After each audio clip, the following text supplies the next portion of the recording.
Bonjour à tous, bienvenue sur ce webinar, bienvenue dans un monde sans cookies. Avant de commencer véritablement cette présentation, je voulais vous présenter Julia, que vous pouvez voir à côté de moi.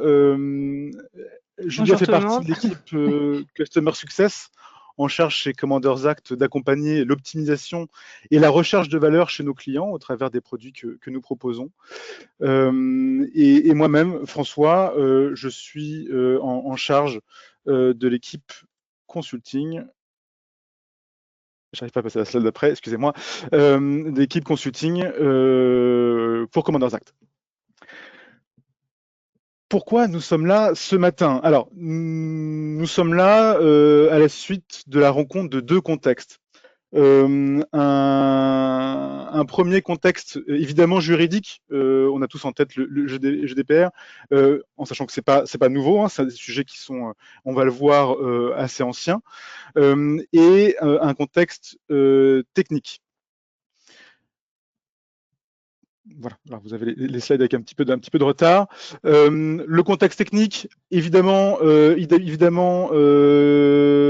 pense à Safari, ITP, et on va voir juste maintenant une petite timeline de ce qui... Voilà. Super. Donc ça a commencé en 2017. Safari sort une première version d'ITP qui limitait certains cookies à un jour en lecture, uniquement sur les cookies tiers. Et c'est comme ça que jusqu'en 2019, l'ITP a progressé. En 2018, ça a progressé. En 2019, Firefox a annoncé et a commencé à suivre Safari. Euh, les choses ont empiré, si j'ose dire, au milieu de l'année 2019, puisque Safari a commencé à s'attaquer aux cookies first, de la même manière qu'il s'attaquait aux cookies tiers, notamment les cookies qui étaient créés en JavaScript. Et puis, plus récemment, Chrome a rejoint le Safari et Firefox avec l'attribut same site qui est imposé sur l'ensemble des cookies tiers et a annoncé pour 2022, je ne l'ai pas mis dans la timeline, parce que je ne veux pas prédire le futur, mais a annoncé dès à présent qu'à partir de 2022, les choses allaient se durcir, qu'ils allaient mettre en place des restrictions et un framework de manière à pouvoir travailler la donnée personnelle. Voilà sur l'enjeu technique. Juste pour situer, donc aujourd'hui, on parle essentiellement de 30% des visites. Vous voyez ici, je ne vais pas commenter les chiffres, mais vous voyez ici la part des différents navigateurs sur le marché France. Donc si on réunit aujourd'hui Firefox et Safari sur desktop et sur mobile, on arrive entre 25 et 30% de visites. Évidemment, à partir de 2022, ça va se durcir avec l'arrivée de Chrome sur cette dimension-là. On sera plutôt autour des 90% et plus. Voilà.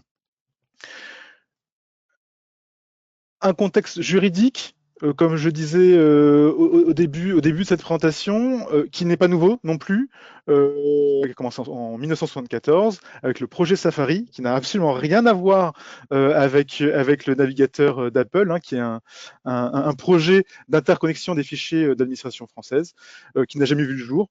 Mais c'était les prémices de la protection de la donnée personnelle. 1978, création de la loi informatique et liberté, naissance de la CNIL, 2009, adoption du paquet télécom, qui étaient les prémices du GDPR en France. 2018, vous l'avez tous en tête, entrée en application du GDPR, et plus récemment, en octobre dernier, nouvelle recommandation de la CNIL à mettre en œuvre pour mars 2021. Alors évidemment, ça a différents impacts sur la qualité de données, évidemment. Ça a un impact sur la tech, au niveau du capping, pour le reciblage, évidemment, l'exclusion d'audience ou l'échange de profils utilisateurs. Sur vos données on-site, vos données WebA qui sont échantillonnées et sur lesquelles vous perdez une vision de votre trafic. Évidemment, sur notre capacité à personnaliser vos interfaces et sur la monétisation des espaces publicitaires. Voilà, c'était une rapide introduction. Je vous retrouve à la fin de la présentation de Julia. N'hésitez pas à poser vos questions sur le chat de ce webinaire. Je me ferai la voix de vos questions à la fin de la présentation de Julia. À très vite. Merci François pour la présentation du contexte. Alors, la prochaine slide. Voilà. Alors, ce que je vous propose aujourd'hui, c'est qu'on voit à l'intérieur de ce contexte les enjeux que ça va avoir sur l'industrie du digital et sur vos activités marketing. On ne peut pas vraiment prédire ce que sera 2021 dans la tech parce qu'il y a énormément de choses qui vont changer l'année prochaine. Par contre, il y a déjà 5 enjeux qu'on identifie très clairement et que vous pouvez adresser dès 2021 pour être prêt.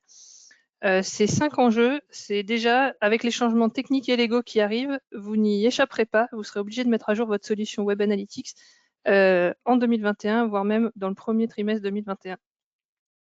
Le deuxième point, c'est que vous allez devoir réapprendre à piloter avec moins de data. Ça veut dire plus de réflexion, plus d'approche de campagne par cas d'usage.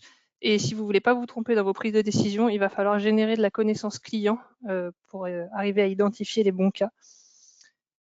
Vous allez avoir besoin de toujours plus identifier un maximum d'utilisateurs sur vos interfaces digitales dans le but de les adresser de manière personnalisée, mais aussi dans le but de ne pas devenir complètement dépendant au GAFA et de garder votre indépendance de coût.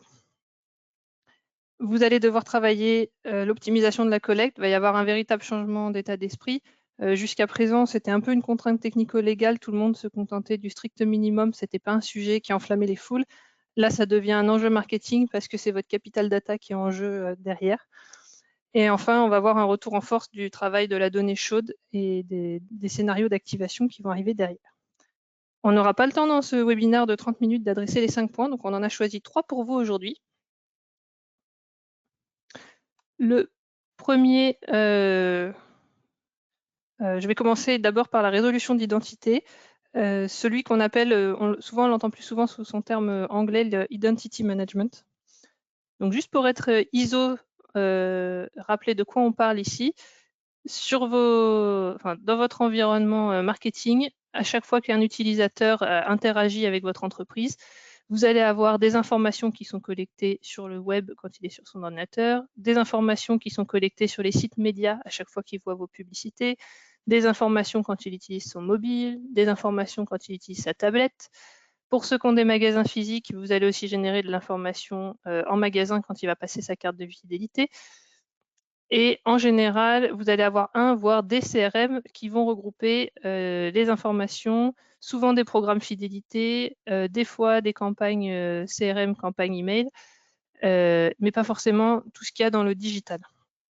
Donc, dans une situation idéale, on parle de résolution d'identité quand vous êtes capable de récupérer toutes ces interactions et de les réconcilier ensemble pour avoir cette fameuse vue 360 du client. Ça, c'est quand tout va bien d'un point de vue technologique et que vous avez mis en place tout ce qu'il faut. Dans le contexte actuel, et ça va aller toujours, ça va s'accentuer. Donc là, c'est juste le cas de Safari. Comme l'a rappelé François, les autres navigateurs s'y mettent. Donc par exemple, Safari a identifié Google Analytics comme un outil, ou même en cookie first, il ne souhaite pas le laisser poser des cookies dans le but de respecter la vie privée de ses utilisateurs. Donc, au-delà de 24 heures, les cookies sont supprimés.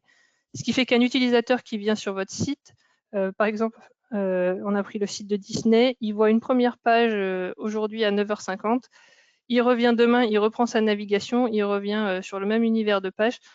Le cookie Google Analytics n'existe plus, Donc, d'un point de vue analytique, ce ne sera pas un utilisateur avec 2 sessions, mais ce sera 2 utilisateurs et 2 sessions qui seront enregistrées. Donc, ça pose des difficultés pour suivre la navigation des clients dans le temps. Dans l'écosystème publicitaire, on a les cookies tierces qui sont bloqués, donc sur Safari, mais aussi sur Firefox et bientôt sur Chrome. La difficulté, c'est que cet utilisateur qui a vu la page expérience du Roi Lion, quand il va aller sur des journaux en ligne, si Disney décide de retrouver cet utilisateur, en voulant acheter des espaces de pub, il ne pourra pas le recibler parce que le cookie Criteo ne sera pas partagé entre 2 sites différents. C'est la notion du cookie tierce.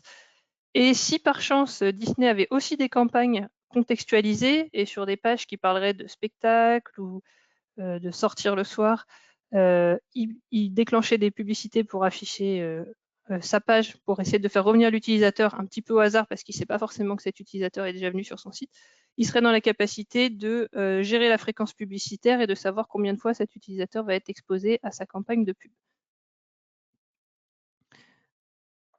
Donc, dans la situation avec les techniques anti-tracking, anti-cookie, on va déjà avoir une multiplication des interactions digitales parce qu'à chaque fois qu'il va revenir, le cookie n'étant pas maintenu, on va enregistrer des nouveaux visiteurs. Et si on rajoute à ça le contexte RGPD, e-privacy, à chaque fois qu'on va avoir des interactions avec l'utilisateur, si on n'a pas le consentement, l'interaction ne pourra pas être enregistrée dans nos systèmes. Donc, on aura une vue qui sera faussée et tronquée. La solution technique à ça, c'est d'avoir une solution de gestion de l'identité. Et pour la mettre en place, juste un petit rappel, il y a 3 éléments importants. D'abord, il vous faut un référentiel client ou un identifiant utilisateur existant. Ensuite, il vous faut une solution de résolution de l'identité. Donc là, je vous cite comme exemple Fuse Commander qui est la nôtre. Il y en a plusieurs sur le marché. Et il vous faut un consentement valide parce que c'est pas parce qu'on a toutes ces informations-là qu'on a le droit de les traiter derrière pour les réconcilier. Pour mettre en place une solution de résolution de l'identité, on va dire qu'il y a trois scopes possibles qui vont exister. Le plus qualitatif, c'est le scope propriétaire. C'est je mets une solution en place afin de travailler ma donnée first party. Ce sont mes données. Par contre, elles ne vont exister que dans l'écosystème de mon entreprise.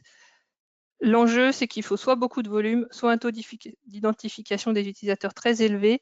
Sinon, ça reste très difficile à activer parce que vous allez avoir une toute petite population de vos clients et visiteurs sur lesquels vous pourrez travailler. La plus efficace, si vous voulez une vue maximisée, c'est les réseaux privés, qu'on appelle aussi les wallet gardens. On parle de Facebook, on parle de Google. On ne sait pas encore quelle forme ça prendra, mais c'est les solutions qui vont se positionner pour vous permettre de retrouver vos utilisateurs. Ça va poser des problèmes monopolistiques, parce qu'ils ne sont que 2 sur nos marchés, peut-être 3 si on rajoute les solutions asiatiques, des problèmes politiques, et ça rend aussi très dépendant. C'est eux qui font la loi du marché. Et donc, pour votre gestion des coûts, arrive un moment où vous n'aurez plus le choix. Et la solution la plus prometteuse, ce sont les regroupements d'entreprises ou les consortiums. C'est un espace à monitorer parce qu'il faut qu'on voit par rapport à la loi et aux spécificités techniques comment ça va fonctionner. Il y a un essai qui est fait avec le framework IAB par exemple, mais ce framework-là, pour l'instant, il est basé à 100% sur des cookies. Il faudrait que technologiquement, il se base sur autre chose que des cookies, vu que les cookies perdent en capacité d'être exploités. Donc la question, c'est comment vous allez faire pour identifier un maximum d'utilisateurs de manière fiable.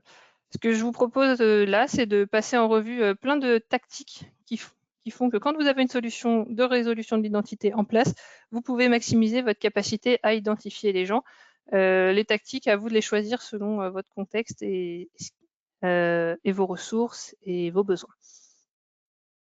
Alors, une première tactique, l'avantage de celle-là, c'est qu'elle est rapide à mettre en place et qu'elle donne des résultats tout de suite. C'est l'utilisation des campagnes email. Alors, à chaque fois qu'on envoie un email, on n'y pense pas forcément, mais envoyer dans les paramètres d'email le numéro client ou l'identification utilisateur que vous avez dans vos systèmes, c'est vous garantir que quand l'utilisateur il arrive sur votre site, même s'il n'est pas logué, vous savez qui il est, donc vous savez l'identifier. on reste dans un univers first party. Il arrive sur votre site, vous êtes dépendant de personne pour savoir ça, c'est vous qui avez envoyé l'email. C'est le point positif. Et de là, on va voir découler des campagnes qui n'ont plus spécialement pour objectif de générer des ventes immédiates, mais plutôt des objectifs de générer des clics depuis différents devices. On le voit déjà quand il y a des fournisseurs au moment de la livraison qui vont vous envoyer des emails quasiment tous les jours pour vous indiquer le statut de votre livraison. Un enjeu sous-jacent à ces emails, c'est d'arriver à récupérer l'identifiant du téléphone, un identifiant sur de cookie first sur le navigateur ou les navigateurs web. Comme ça, après, quand l'utilisateur y revient, on sait l'identifier à plein d'endroits. Une deuxième tactique, c'est plutôt de travailler l'expérience sur le site. Donc, c'est de se dire, quand l'utilisateur il arrive sur mon site, s'il n'est pas arrivé par un canal où je suis capable de l'identifier de manière stricte avec son identifiant client, c'est de m'assurer qu'il a de fortes chances de se loguer. Alors, au lieu d'avoir le bouton de logging Monsieur tout le monde, c'est plutôt de travailler un peu la donnée qu'on a quand il arrive sur le site. Déjà, est-ce qu'il est identifié ou non? S'il est identifié, rien ne sert de lui mettre ce bouton en avant, autant travailler la personnalisation sur le site par rapport aux données qu'on a à disposition.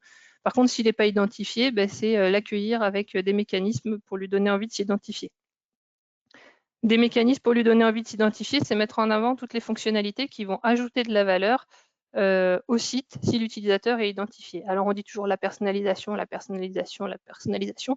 Oui, mais si on se met du point de vue de l'utilisateur, c'est pas forcément ça qui l'intéresse en permanence. Il y a des choses beaucoup plus concrètes pour lui. Par exemple, les wishlists, où il peut sauvegarder les produits qu'il voit en vue de réfléchir à son achat. Qu'on appelle aussi les fonctionnalités sauvegardées pour plus tard, les notifications quand il y a un réassort de stock, ou le fait de sauvegarder des contenus qui l'ont intéressé. Et le troisième aspect, c'est incentiver la création de compte. Donc, ce point-là, il est à nuancer, c'est comme incentiver les inscriptions à la newsletter.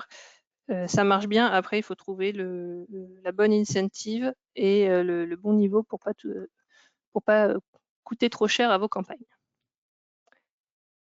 La troisième tactique, c'est au niveau de la création de compte. On le sait, c'est un point qui est un peu douloureux pour les utilisateurs, surtout s'ils ne sont pas clients chez vous. C'est très difficile de leur dire bonjour, on ne se connaît pas, mais crée un compte. D'autant plus que derrière, on va lui demander beaucoup d'informations. Donc là, il y a deux enjeux qu'on peut mettre en place dès maintenant. Le premier, c'est simplifier les formulaires de création de compte.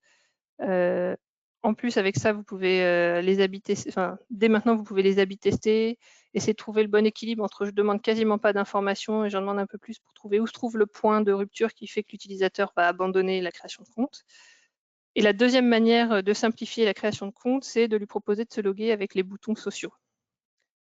C'est un peu ambigu parce que je viens de vous dire que l'idée, c'est de ne pas être trop dépendant, mais les boutons sociaux, ils ont quand même des avantages assez énormes. C'est qu'en un clic, l'utilisateur, il a un compte de créer, il n'a rien à remplir sur votre site.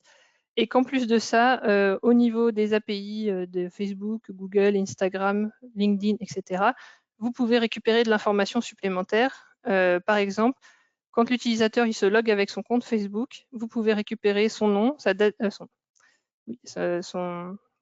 sa tranche d'âge, sa date de naissance, son sexe, sa ville native et l'endroit où il se trouve à l'heure actuelle.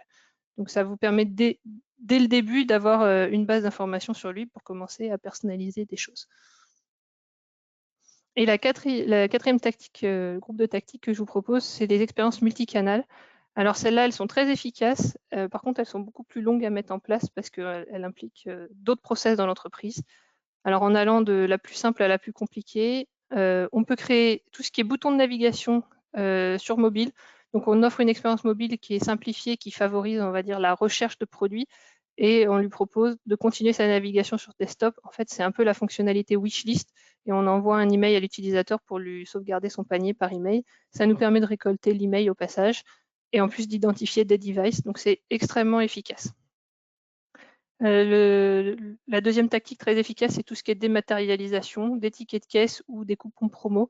Donc, c'est quand l'utilisateur il arrive en magasin, de lui proposer de recevoir son ticket de caisse par email. C'est pour ça que c'est compliqué, c'est que ça veut dire qu'il y a des process magasins en jeu, mais l'avantage, c'est qu'on a une carte client qui est passée en magasin et on a l'email qui est associé tout de suite. Et quand il poursuit sa navigation derrière, on a le cookie first. Donc, c'est aussi très puissant. Et les coupons promo, la même, mais on n'est pas obligé d'être dans le cas d'un achat, on peut le faire en amont ou avec des partenaires tierces.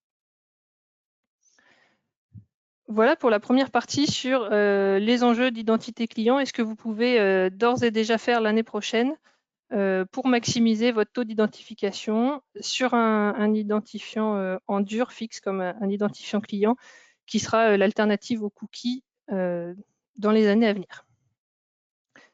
Le deuxième enjeu sur lequel vous allez travailler, c'est sur votre outil de Web Analytics. Du fait que les cookies tierces ne sont plus supportés et que la plupart des solutions de Web Analytics, que ce soit Google Analytics, AT Internet, Matomoto, etc., par défaut, elles vous proposent des implémentations qui étaient en third party. Donc, dès le début de l'année, vous allez tous obligés de passer en cookie first, sinon vos solutions, elles ne vont plus être capables de traquer les visites de manière fiable. Et de toute façon, les impressions, on fait une croix dessus, l'inconvénient du cookie first, c'est que vous ne perdez tout ce qui est impression hors de votre site, mais comme de toute façon, les impressions, on est en train de les perdre, il n'y a plus de gros intérêt à rester en third party, autre que de perdre de la visibilité sur votre site. Et vous passez aussi, si vous passez en cookie first, c'est aussi l'occasion de vous poser la question, est-ce que je passe pas en server-side? On en parle après, mais ça a énormément d'avantages. C'est en first party et c'est en first party également.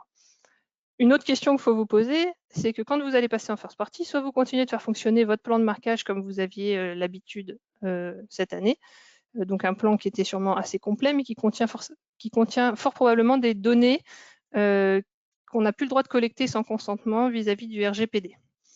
Donc vous pouvez faire ça. L'inconvénient, c'est que tous les utilisateurs qui ne vont pas donner leur consentement à votre bannière cookie et traceur ne seront pas traqués par votre solution d'analytics, donc vous aurez une vue échantillonnée des visiteurs sur votre site.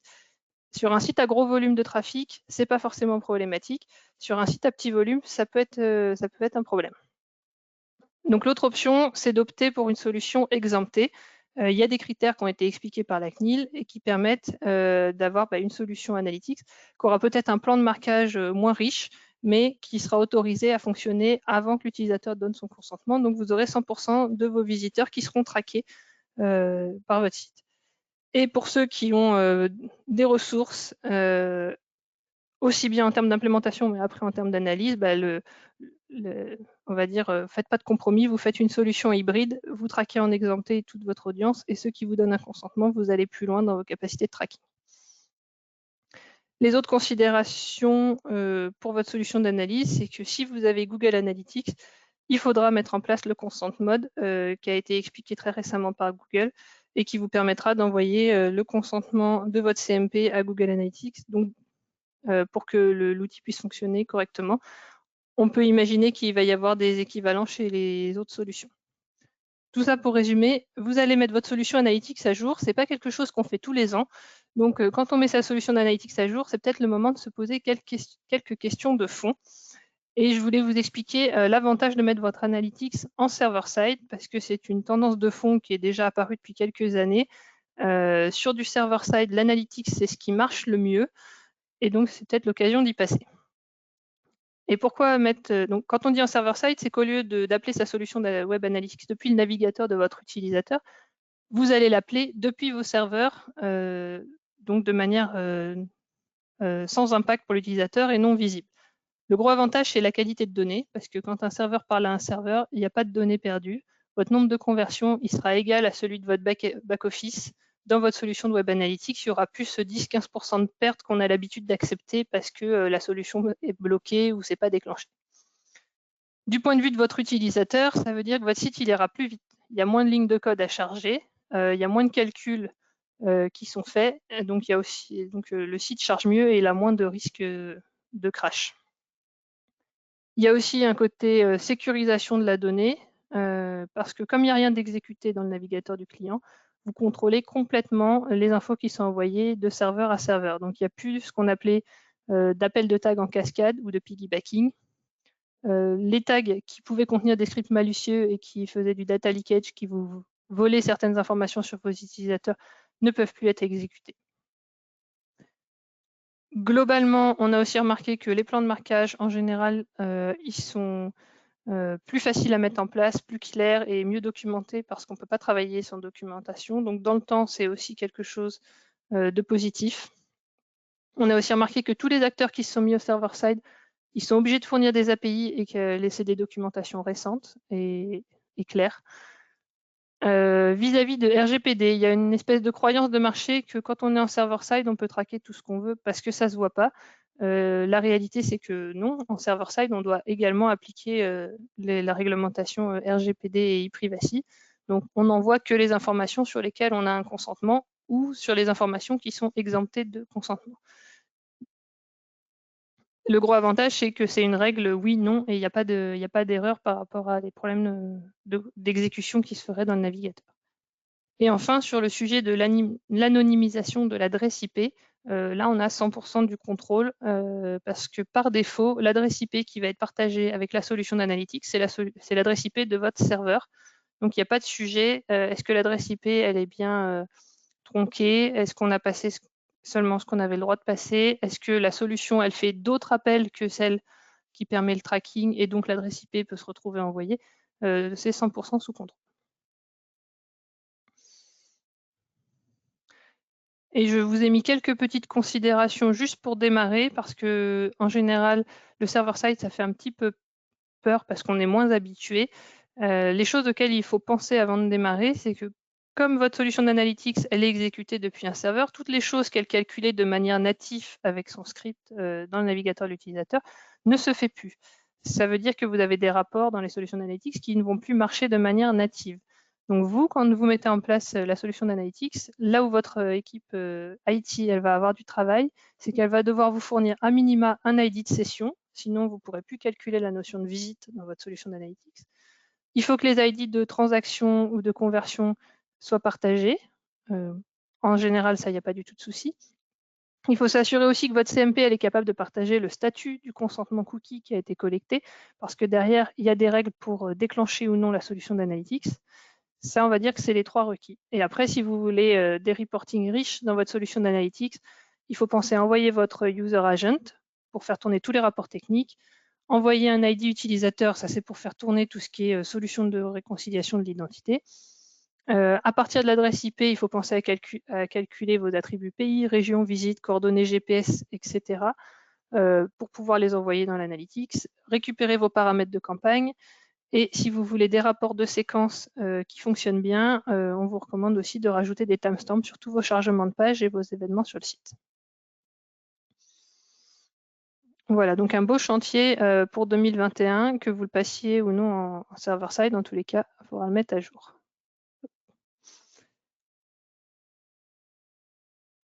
Ensuite, le troisième enjeu, c'était la collecte des consentements cookies. Vous allez me dire, mais pourquoi on s'embête à collecter les cookies, vu que de toute façon, enfin, à collecter les consentements, vu que de toute façon, les cookies, techniquement, en tout cas les cookies tierces, ne vont plus être utilisés. Alors, pour un petit rappel, la directive de la CNIL qui a été publiée au mois de septembre, en fait, elle reprend la directive e-privacy, qui est une directive européenne et qui se préoccupe de tout ce qui est utilisation de technologies pour stocker ou accéder à des informations stockées dans le terminal de l'utilisateur. Donc, ça ne parle pas de cookies seulement, ça parle aussi de cookies flash, de fingerprinting, des identifiants publicitaires, des identifiants d'appareils. Donc, dans pour utiliser tous ces moyens de stockage, vous avez besoin d'un consentement. Et ça s'applique aussi à toutes les données personnelles que vous allez collecter. Donc, l'enjeu de collecter les consentements, il reste très, très stratégique, même si on ne parle plus de cookies. Alors, on va dire que c'est un grand sujet vaste. Là, on en est qu'aux prémices parce que les directives de la CNIL, elles ont été publiées en septembre. En tout cas, pour aujourd'hui, je voulais déjà vous partager des premiers résultats pour vous rendre compte de l'enjeu et du travail à venir. Donc, les résultats. Donc, un petit rappel, dans les très très grandes lignes, je ne rentre pas plus dans les détails parce qu'on a des webinars dédiés à ça en ce moment. Mais dans les très très grandes lignes, il faut que ce soit aussi facile d'accepter que de refuser sur votre bannière de consentement. Ce qui fait que la plupart des bannières voient apparaître un bouton accepter, un bouton refuser, et on va dire que les possibilités de jeu sur le design, elles restent beaucoup plus limitées que ce que c'était il y a quelques mois de cela. Sur les premiers clients qui sont partis en prod, ils sont tous partis avec des tests AB parce que là, comme c'est pas encore obligatoire, c'est le meilleur moment pour apprendre plein de choses. On constate que sur desktop, le taux de consentement il est de 37%, avec une fourchette qui va aller de 5% à 56% en moyenne selon les différents designs qui ont été lancés par nos clients. Donc là, on voit quand même que la fourchette, elle est très très large et que c'est très facile de se rater, parce que 5% c'est la cata. Et 56%, on pense que tous nos clients peuvent y arriver, voire même on s'est fixé comme objectif tout le monde à 60%. Ce qu'on voit aussi, c'est que le bouton refuser sur desktop, il n'est pas tant cliqué que ça. On a 10% de taux de refus explicite. Donc le taux de refus explicite, c'est les gens qui cliquent sur le bouton je refuse tout. Par contre, pareil, on a aussi une fourchette qui est très large, qui va de 6% à 46%. Donc là, l'objectif, c'est d'éviter le tout le monde clique sur le bouton refuser parce qu'il est mal placé ou parce qu'il utilise un vocabulaire qui fait que, ou une interface qui fait que ça va encourager l'utilisateur à cliquer dessus. Et le deuxième point d'enjeu où il va falloir travailler son design, c'est le taux de refus implicite. Parce que maintenant, si l'utilisateur ne fait pas de choix, on considère que son silence signifie que c'est un refus. Et il est très élevé. Là, par exemple, sur desktop, c'est la moitié des utilisateurs qui vont refuser de manière implicite. Sur mobile, les chiffres sont un peu meilleurs parce que je pense que les habitudes sont différentes et qu'en plus, le message de cookie, de collection de consentement cookie, il est beaucoup plus bloquant sur la navigation. On a des taux de consentement qui sont en moyenne à 54%, mais on a des clients qui ont réussi à monter jusqu'à 65% de taux d'opt-in. Et les taux de refus, ils sont plus dans la même ordre de grandeur, voire un peu plus faibles que sur desktop. Donc vos enjeux par rapport à ces bannières de collecte des consentements, ça va être de générer rapidement de la connaissance, parce que le 31 mars 2021, il arrive très vite. Donc le meilleur moyen de générer de la connaissance, c'est de lancer des tests AB. Le deuxième enjeu, ça va être de changer un peu l'état d'esprit. On était on va dire l'état d'esprit actuel, c'était le strict minimum pour ne pas prendre l'amende de la CNIL. Là, on va dire en ce moment, tout le monde est un peu dans le côté marketing de l'interruption. Il me faut une bannière visible pour s'assurer que l'utilisateur fasse un choix. Et je pense que les plus matures, ceux qui vont être le plus en avance, ils vont aller vers du permission de marketing et ils vont scénariser la collecte des consentements pour être moins intrusifs et essayer d'aller chercher des taux d'opt-in encore plus hauts. Et le troisième enjeu, ça va être se démarquer pour arriver à collecter de la donnée et activer votre ad tech derrière de manière innovante, tout en respectant le contexte technico-légal actuel. On a deux pistes à vous proposer pour vous aider là-dessus. On veut mutualiser un petit peu les efforts. Donc dans un premier temps, on organise des webinars de bonnes pratiques CMP. On en a déjà fait un pour annoncer les directives de la CNIL et les décoder. On en a fait un deuxième pour expliquer les premiers résultats obtenus par nos clients. Et on va en faire toute une série pour, au fil des avancées, partager les nouvelles bonnes pratiques qu'on aura récupérées chez nos clients pour vous aider à partir tout de suite sur des designs plus optimaux de CMP. Et la deuxième piste, c'est un programme de test AB multi-client qu'on va lancer. L'idée, c'est de se dire, on veut apprendre vite, c'est un enjeu pour nous, c'est un enjeu pour vous, client ou prospect d'ailleurs. Donc, le programme qu'on vous propose, c'est de dire, vous nous laissez mettre une CMP un nouveau design de CMP qui respecte les demandes de la CNIL sur un pourcentage d'utilisateurs de votre site, 5-10% max. On fait tourner des tests AB. On génère de la connaissance très rapidement parce qu'on fait ça sur plusieurs de nos clients. Et en contrepartie, vous avez déjà une CMP qui est valide. Comme ça, au 31 mars, il n'y a pas de sujet. En plus, on vous partage les connaissances de ce qu'on aura appris sur votre site, mais ce qu'on aura appris sur les sites des autres clients. Et ce qui fait qu'au 31 mars, vous pouvez même partir sur une autre version améliorée de la CMP qu'on vous aura mis en place. Si vous êtes intéressé pour ce point-là, vous n'hésitez pas à nous contacter. On vous partagera le lien d'inscription à la fin du webinaire. Alors, je fais une petite pause. On a parcouru les 3 enjeux qu'on voulait vous présenter ce matin. Et donc, on voulait savoir si vous aviez quelques questions. Alors, pour l'instant, on n'a qu'une seule question. Julia, je te la partage. Bonjour, on n'est pas à 100% en mobile sur le slide de taux de consentement. Pourquoi? Donc, c'est 2-3 slides plus haut sur le consentement mobile. Alors, c'est des moyennes. Donc, en fait, ça fait pas 100% parce qu'on a récupéré la moyenne des gens qui sont opt-in sur tous les sites clients. On a récupéré la moyenne des taux de refus et on a récupéré la moyenne des taux de refus implicites. Donc, ces trois moyennes additionnées, c'est autour de 100%, mais c'est normal que ce soit pas 100%. Après, si on parlait de votre site, le total ferait forcément 100%. Ça, il n'y a pas de sujet.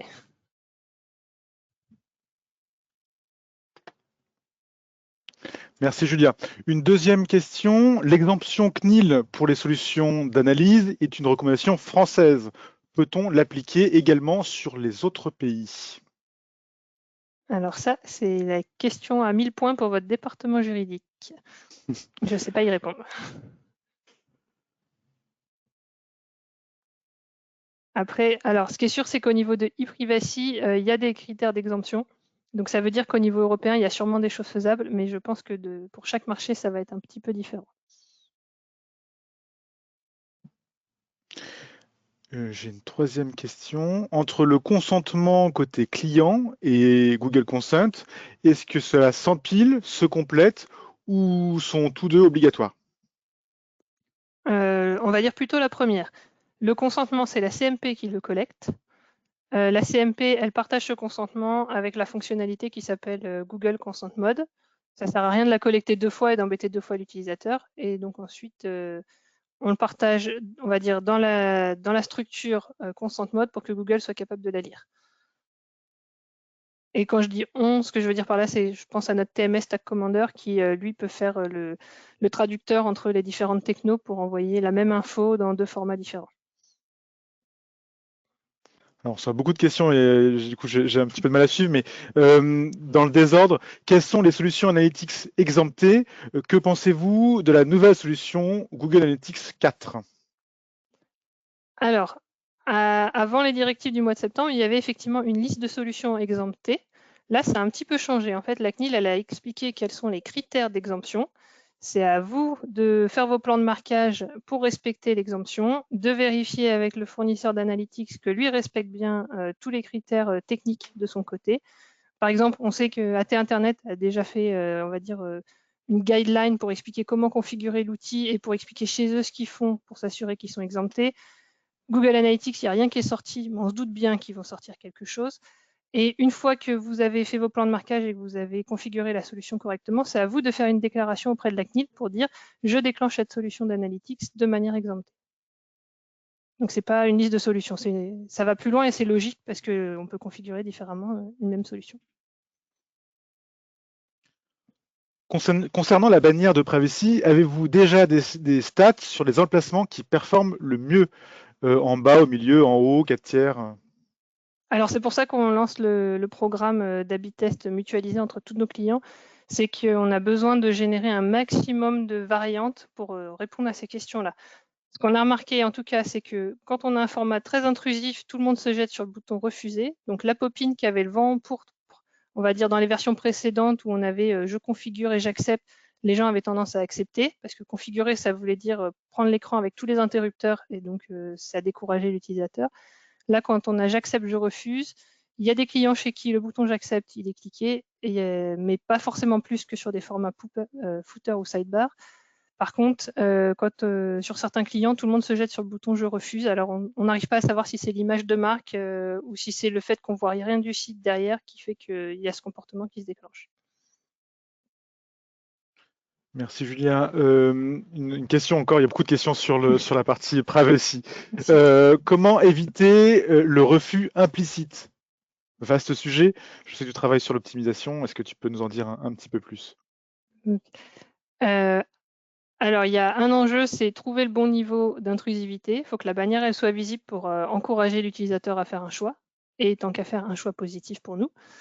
L'autre enjeu, c'est ce qu'on mentionnait, de dire il faut aller scénariser sa collecte de consentement. Donc au lieu de dire bonjour, on ne se connaît pas, dis-moi que tu acceptes les cookies, c'est peut-être laisser l'utilisateur entrer sur le site et lui proposer la bannière au bon moment ou lui proposer les consentements par catégorie au bon moment. Mais pareil, là-dessus, il faut qu'on avance sur les tests AB. Il nous faut du monde pour nous aider. Pas besoin de consentement côté client pour Google Consent. Alors non, Google Consent, c'est une fonctionnalité technique qui, au même titre qu'une bannière de CMP, qui vient juste récupérer quel est le consentement de l'utilisateur et le partager avec tout l'écosystème de produits Google. Connaissez-vous d'autres consortiums en cours autres que l'IAB? Non, pas à ma connaissance. Mais j'ai entendu dire que au niveau des industries, il y avait des choses qui allaient se faire, mais j'ai pas de nom ni de choses plus précises. Mais je pense que c'est quelque chose sur lequel il faut rester à l'écoute. Et une dernière question, cookie first, même domaine. Est-ce risqué de partager nos cookies tech sur le domaine local? Ça, je suis pas sûre de la comprendre. François, toi, tu comprends Euh, quoi par cookie tech? Alors, moi je comprends qu'effectivement, il y a un certain nombre de cookies qui autrefois étaient tiers, donc du coup conditionnés au domaine de la solution tierce. Aujourd'hui, et c'était la recommandation de Julia, beaucoup de cookies vont passer en first pour les raisons que Julia a évoquées tout à l'heure. Donc effectivement, ces cookies vont être accessibles par beaucoup plus de solutions qu'auparavant. Voilà. Donc effectivement, il y a un risque. Pour ça, nous, on a choisi, on a plusieurs solutions, mais notamment des solutions comme Tag Hierarchy, qui va vous permettre d'avoir un listing de l'ensemble des informations et des solutions qui sont déclenchées sur votre site, avec une arborescence assez simple de ce qui est déclenché au travers évidemment de notre TMS, Tag Commander, mais ce qui est aussi déclenché sur le code source du site et surtout ce qui est piggybacké. Donc vous avez une visibilité sur ce qui est déclenché, même par des solutions qui ne sont pas déclenchées directement par vous. Merci François. Je t'en prie. Alors j'ai une autre question qui vient Une d'arriver. dernière. Pour faire voilà, une dernière. Pour faire suite à la partie server-side pour les solutions analytics, ne risquons-nous pas de perdre une visibilité sur le trafic organique? Alors non, c'est pas du tout. Alors c'est pas du tout lié. Quand un utilisateur il arrive sur votre site en server-side, ce qui se passe, c'est qu'il y a un hit qui part vers votre serveur, c'est votre hit de tracking. Il est en first party, c'est vous qui le construisez. Et par contre, tout ce qui est information sur le trafic, c'est à vous de le reconstruire. Donc vous avez votre contexte de site qui vous dit le nom de la page, la catégorie de la page, ce qu'il y avait dans la page. Et c'est pour ça qu'on mentionnait, il faut aussi reconstruire tout ce qui est campagne ou référeur. Il faut penser à l'envoyer dans ce data layer first party, si on peut dire, à votre serveur, parce que comme ça, il est à disposition et vous pouvez le pousser à la solution d'analytics derrière, qui va le traiter normalement de manière ISO à une solution client-side. Donc, toutes les choses que vous avez l'habitude d'avoir dans votre solution d'analytics, si vous voulez les conserver en server-side, il faut penser à les mettre dans votre data layer. Merci Julia.